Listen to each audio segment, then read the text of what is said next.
আহ, তাহলে মন্ত্রী সব কাজ ঠিকঠাক ভাবে করে এসেছো, তাই তো? আগে মহারাজ, আমি কোন কাজটা ঠিকঠাক করে করি না আপনি বলুন। আমি শুধু আপনাকে ওই কোষাগার থেকে মোহর সরানোর কাজটাই খুব ভালোভাবে করতে দেখেছি মন্ত্রী মশাই। আর বাকি সব কাজে তো আপনি লবডঙ্কা। গোপাল, মুখ সামলে কথা বলো, হ্যাঁ? বেশি বাড়াবাড়ি করো না। কি বলতে চাইছেন মন্ত্রী মশাই? বাড়াবাড়ি করলে মারামারি হয়ে যাবে? আচ্ছা, হয়েছে হয়েছে, অনেক হয়েছে, সকলে এইবারে থামো। ঝগড়াঝাটি বন্ধ হোক, এমনিতেই খুব গরম।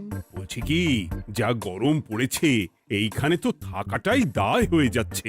উফ, আর যে পেরে উঠছি না। মনে হয় আপাতত এখান থেকে কদিনের জন্যে। মহারাজ, বাইরে রাজ্যের প্রজারা জড়ো হয়েছে, সকলে মিলে বিক্ষোভ করছে। একবার একবার শিগগির আসুন মহারাজ, নইলে সাংঘাতিক কিছু একটা ঘটে যাবে। কি হলো? আবারও কোনো সমস্যা হলো নাকি? আমাদের রাজ্যের প্রজারা তো যথেষ্ট বোঝদার, তারা তো এমনি এমনি ঝামেলা ঝঞ্ঝাট সৃষ্টি করার মানুষ নয়। গোপাল, চলো গিয়ে দেখি।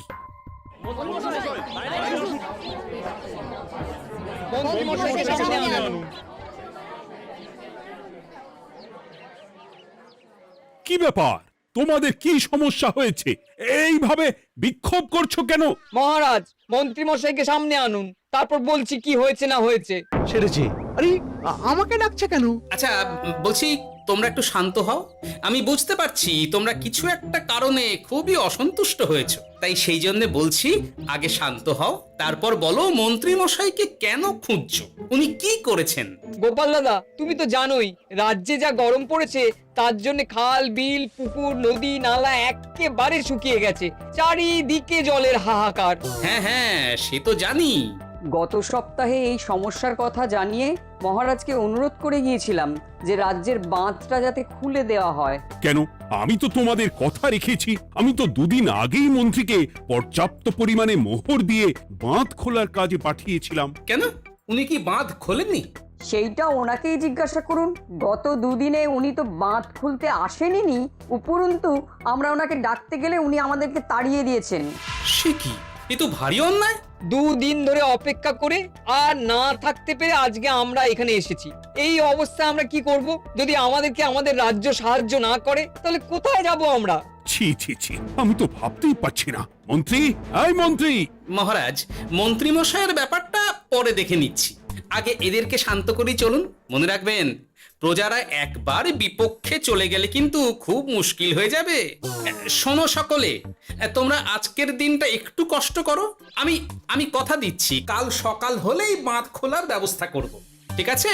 ঠিক কথা বলেছো তো গোপাল দাদা। দাদা বলে যখন ডাকো, তখন দেখো এই দাদা তার ভাইদের কিছুতেই নিরাশ করবে না। শুধু আজকের দিনটা একটু চেয়ে নিচ্ছি, ব্যাস। ঠিক আছে, আজকে আমরা চলে যাচ্ছি, কিন্তু কালকে কিছু না হলেই। কোনো কিন্তুরই জায়গায় নেই পুঁটির বাবা। আর তোমরা রাগ করো না। চিন্তা করো না, সকাল হলেই সাঙ্গ পাঙ্গ নিয়ে আমি বাঁধ খোলার কাজে নেমে যাব।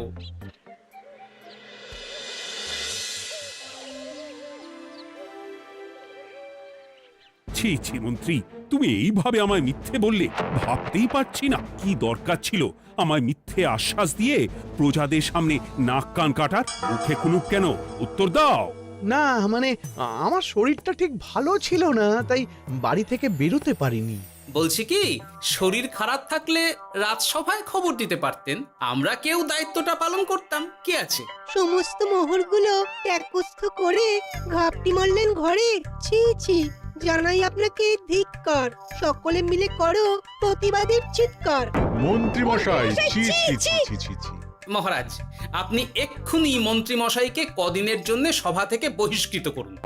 সে তো করবই, তবে তার আগে আমি চাই কালকে যখন বাঁধ খুলতে তোমরা নামবে, তখন সেই কাজে কোনো লোক নিয়োগ না করে মন্ত্রীকেই বাঁধ খুলতে নামাবে। মহারাজ, এ কেমন বিচার আপনার? আমি না রাজ্যের মন্ত্রী। মন্ত্রী না ষড়যন্ত্রী। মন্ত্রী মশাই, তাহলে কালকের জন্য প্রস্তুত থাকুন। মহারাজের বাঁধ খোলার জন্য সকল মোহর তো আগেই আত্মসাৎ করেছেন, এবার শুধু কাজে নেমে পড়বেন, কেমন?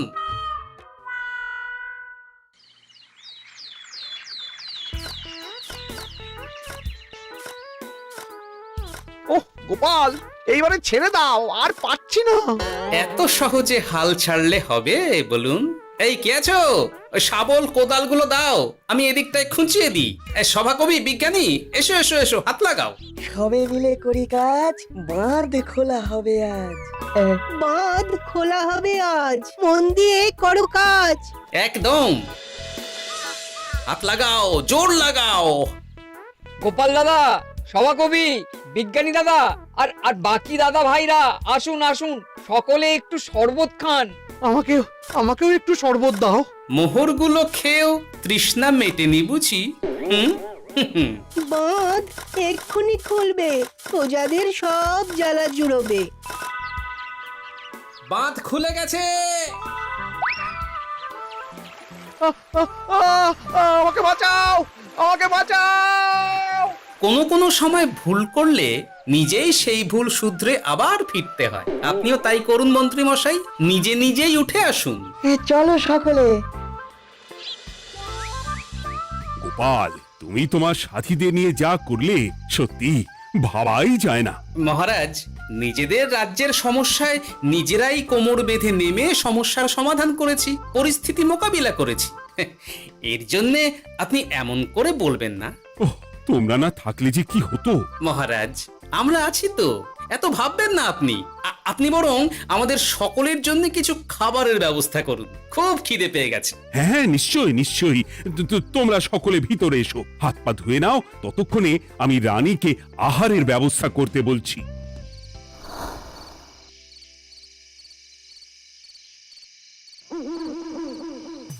ওমা গো, ওমা বাঁচাও, কি শরীর খারাপটাই না লাগছে গো। একে গিন্নি, বাবারে, কি হয়েছেটা কি? ও, তুমি এইভাবে এখানে শুয়ে কাতরাচ্ছ কেন? বলি তুমি এসেছো? হ্যাঁ, এই তো আমি চলে এসেছি। কি হয়েছে গিন্নি? তোমার কোথায় কষ্ট হচ্ছে? গরমে হাঁসফাঁস করছি গো, পারছি না। রান্না করতে গিয়ে খুব বাজে অবস্থা হয়ে গেছে গো, এই থেকে এইখানে পড়ে পড়ে গড়াচ্ছি। ওহ, ঠিক আছে, আজ আর রান্না করতে হবে না গিন্নি, আমি রাজবাড়ি থেকে খেয়ে এসেছি। বাহ, নিজে খেয়ে এসেছো বলে আর রান্না করতে হবে না বলে দিলে? এদিকে রাত্রে আমি খাবো কি সে খেয়াল আছে? হ্যাঁ হ্যাঁ, খেয়াল আছে, খেয়াল আছে। যাও, আমার জন্য রান্না চাপাও আর একটু জল দাও। দেখো, এত গরম পড়ে কৃষ্ণনগরের অবস্থা শোচনীয় হয়ে গেছে। বয়স্ক লোকেরা কোনো কাজই করতে পারছে না। সত্যি তো, এই গরমে রান্না করাটা খুবই কঠিন গিন্নি। কি বললে? আমি বয়স্ক লোক? আমার বয়স হয়ে গেছে, তাহলে নিজে কি? এই না না গিন্নি, আমি তোমায় কিছু বলিনি। আমি গোটা কৃষ্ণনগরের সাধারণ বয়স্কাদের উদ্দেশ্যেই কথাটা বললাম। তোমার তো বয়স হয়েছে বলে মনেই হয় না গিন্নি। ও তাই বলো?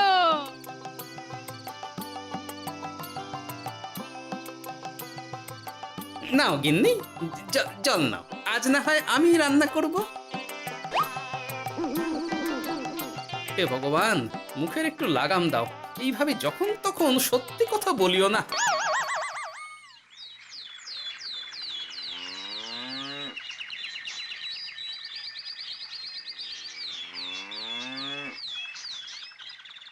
গোপাল দাদা, ও গোপাল দাদা, একবারটি বাইরে এসো, মহারাজ জরুরি তলব করেছেন। আবার কি হলো? গোপাল দাদা, গিন্নি, একবার ও বাইরে গোপাল গিয়ে দাদা। দেখে আসি, বুঝলে? পেয়াদা এসে অনেকক্ষণ থেকে ডাকছে। গোপাল দাদা, আচ্ছা, গিয়ে গোপাল দেখো। দাদা, ও গোপাল দাদা, গোপাল দাদা, ও গোপাল দাদা, আরে তুমি এক্ষুনি একবার প্রাসাদে চলো, রানীমার খুব শরীর খারাপ করেছে, মহারাজ তোমাকে খবর দিতে বললেন। ঠিক আছে, তুমি যাও, আমি আসছি।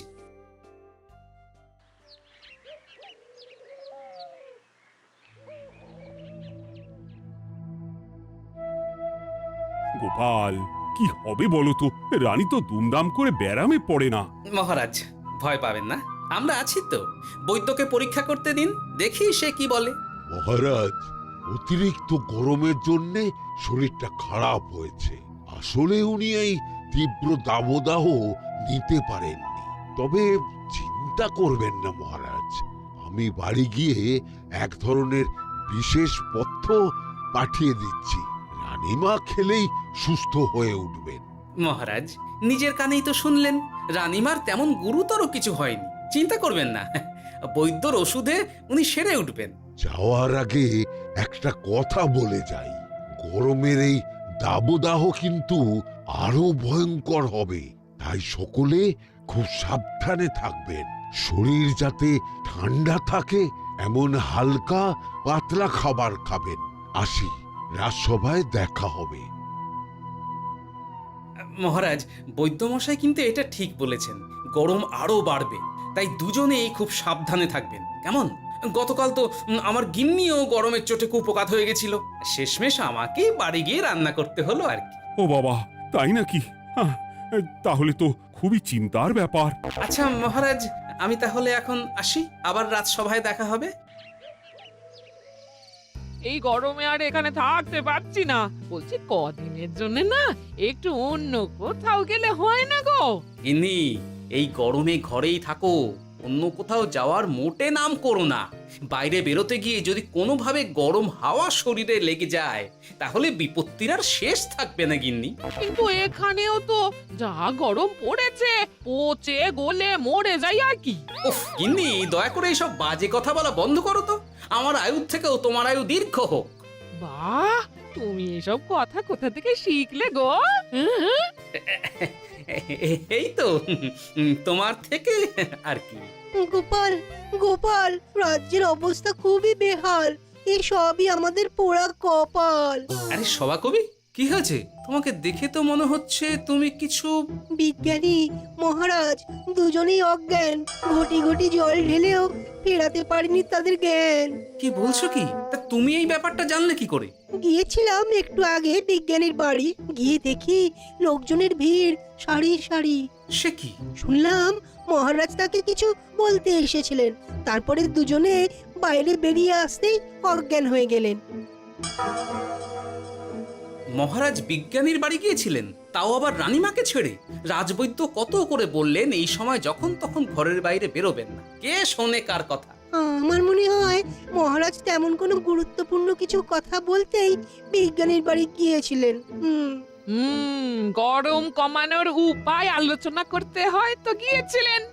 আমাদের মহারাজ তো নিজের চোখেই দেখেছেন এই তীব্র গরমের চোটে রাজ্যের কি অবস্থা, কি অবস্থা। ঠিক বলেছো গিন্নি, আমার এই কথাটা তো মাথাতেই আসেনি। ধন্যবাদ গিন্নি, অসংখ্য ধন্যবাদ তোমায়। আমায় পরে ধন্যবাদ জানিও। হ্যাঁ, এখন আর দেরি না করে বৈদ্য মশাইকে সঙ্গে নিয়ে বিজ্ঞানী মশাইয়ের বাড়ি যাও। হ্যাঁ,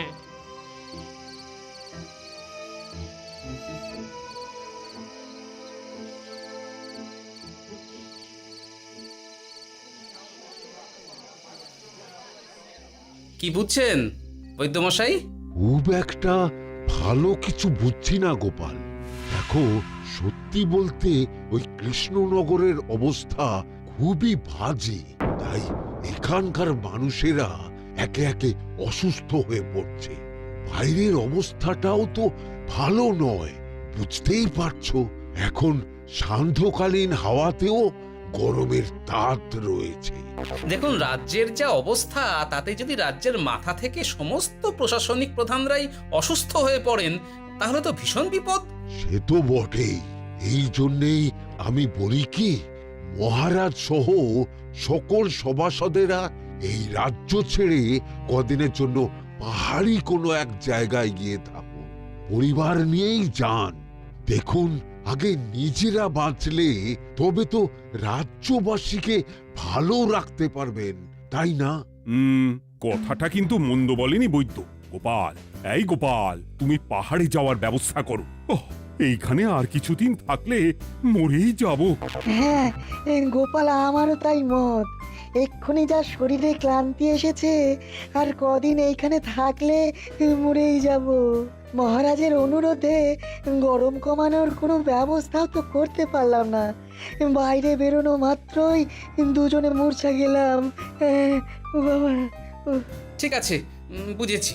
মহারাজ, আপনি আর এই ব্যাপারটা নিয়ে বেশি ভাববেন না। বিজ্ঞানী, তুমিও আর বেশি কথা বলো না। আমি পাহাড়ে যাওয়ার ব্যবস্থা করছি। আমরা রাজসভা সকলে সব পরিবারে যাব। অনেক কাজ হয়েছে, এখন কিছুদিন আমাদের বিশ্রাম দরকার।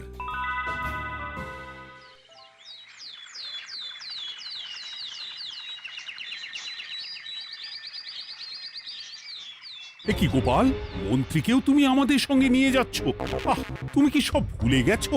মহারাজ, আপনি খামোখা উত্তেজিত হবেন না। আপনার শরীরটা কিন্তু ভালো নেই। আর মহারাজ, আপনার রাজ্যে বাস করে আপনার থেকেই শিখেছি বিপদের দিনে পরম শত্রুকেও দূরে ঠেলতে নেই। গোপাল এটা ঠিক কথাই বলেছে। যতই হোক, উনি তো আমাদের মন্ত্রী, তাই এই বিপদের দিনে ওনাকে ফেলে যায় কি করে বলুন তো? সত্যি গোপাল, তোমার তুলনা নেই। ঠং, সবই নাম কেনার চেষ্টা। গোপাল, চলো এইবারে রওনা দিই। বলছি, খাবার দাবার আর জলের কলসিগুলো উঠেছো তো? হ্যাঁ, খাবারের পাত্রগুলো আপনার জিম্মায় থাকবে, আর জলের কলসিগুলো আমি সামলাবো।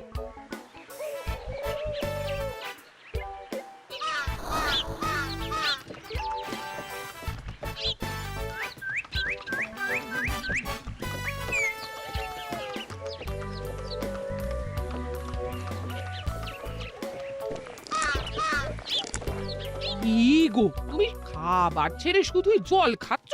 ওদিকে মন্ত্রী মশাই যে সব খাবার একাই সাবার করে দিলে না? ভালোই তো, থাক না। এরপরে বড় বাইরে যেতে হলে বুঝবে, আমি তো ওই জন্যই নিজের জিম্মায় শুধুমাত্র জল নিয়েছি। দেখো, জল খেলে ছোট বাইরে যাওয়ার দরকার হলে চলে যেতে পারবো, কিন্তু বড় বাইরে যাওয়ার দরকার হলে তো যেখানে সেখানে যেতে পারবো না। তাই জলই সই। কিন্তু সবার জল যদি তুমি একাই শেষ করে দিলে তাহলে? এই রে, এটা তো ঠিক বলেছো গিন্নি। পথে ঘাটে কোনো পানীয় জলের পুকুর বা কুয়ো দেখলে জল ভরে নিতে হবে, বুঝলে?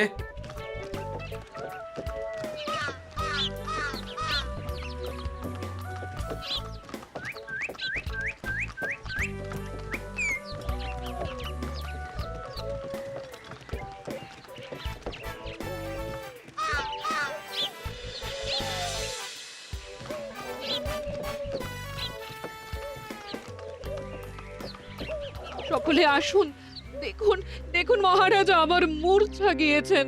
আসুন। সে কি, কৃষ্ণনগর পেরিয়ে এসেছি, এখন এই অচেনা অজানা জায়গায় এসে মূর্ছা গেলেন? গিন্নি, চলো তো শিগগির গিয়ে দেখি। কেউ ঘাবড়াবেন না, মহারাজের শরীরটা আসলে খুব দুর্বল ছিল তো, তাই মূর্ছা গিয়েছেন। তবে চিন্তার কিছু নেই, আমি এক ধরনের পথ্য দিচ্ছি, এটা খেলেই উনি আবার সুস্থ হয়ে যাবেন। ঠিক আছে বৈদ্য মশাই, আপনি তাহলে যত তাড়াতাড়ি সম্ভব পথ্যটা তৈরি করুন। হ্যাঁ, আমার এই পথ্যটা তৈরি করার জন্যে একটু জলের প্রয়োজন। একটু জলের ব্যবস্থা করুন তো। এ মা, বলি গাড়িতে যে এক ফোঁটাও জল নেই গো, কি হবে? এই গোপাল, তুমি একাই সব জল খেয়ে বসে আছো? হ্যাঁ গোপাল, এখন এসব বাদ দাও, চলো একটু জলের ব্যবস্থা করি। হ্যাঁ, খানাখন্দ, খাল, বিল, নদী, সমুদ্র, যেখান থেকে পারো জল নিয়ে এসো। জল ছাড়া এই পথ্য বানানো অসম্ভব। গোপাল, কি করা যায় বলো? দাঁড়াও, আমি একটু ছোট বাইরে থেকে ঘুরে আসছি। হ্যাঁ, খুব জোরে বেগ আসছে, ত্যাগ না করতে পারলে বুদ্ধি খুলবে না।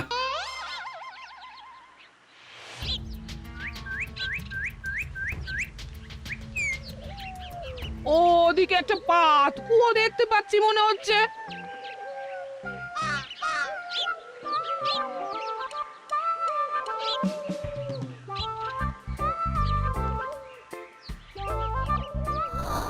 জল কোথা থেকে পাবো? তবে কি জলের অভাবে আজকে মহারাজ সুস্থ হতে পারবেন না? রানীমা, ব্যাকুল হবেন না, আমি আছি তো। আমি থাকতে কিচ্ছু অঘটন ঘটবে না।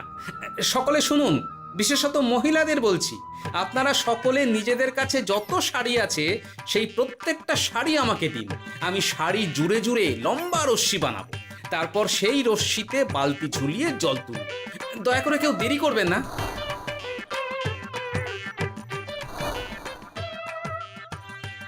এই নাও আমার 5খানা শাড়ি। হ্যাঁ, এই নাও আমার 10খানা শাড়ি। আমি বাবা আমার লতা পাতা মিনি করা শাড়িগুলো দেব না। যা পারো করো, আমি বড় বাইরেতে যাচ্ছি। ওমা, বিপদের দিনে শাড়ি দেবে না? গায়ে জোরে নিয়ে আসবো। হ্যাঁ,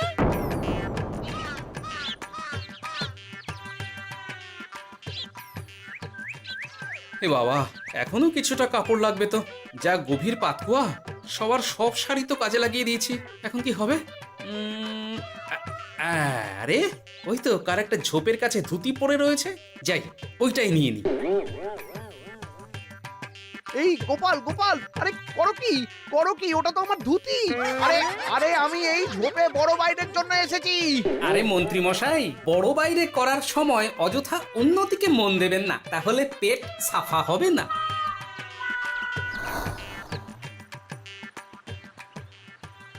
গোপাল, তুমি ছিলে বলে এই যাত্রাতে রক্ষা পেলাম।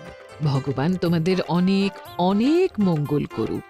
এই দেখো না, ওরা না আমার লতা পাতা আঁকা শাড়িগুলো নিয়ে নিয়েছে। এই, দূর তোমার শাড়ির লতা পাতা, আমি নিজেই জড়িয়েছি বড় বড় ঘাস পাতা। কি চুল করছে রে, দূর ছাতা।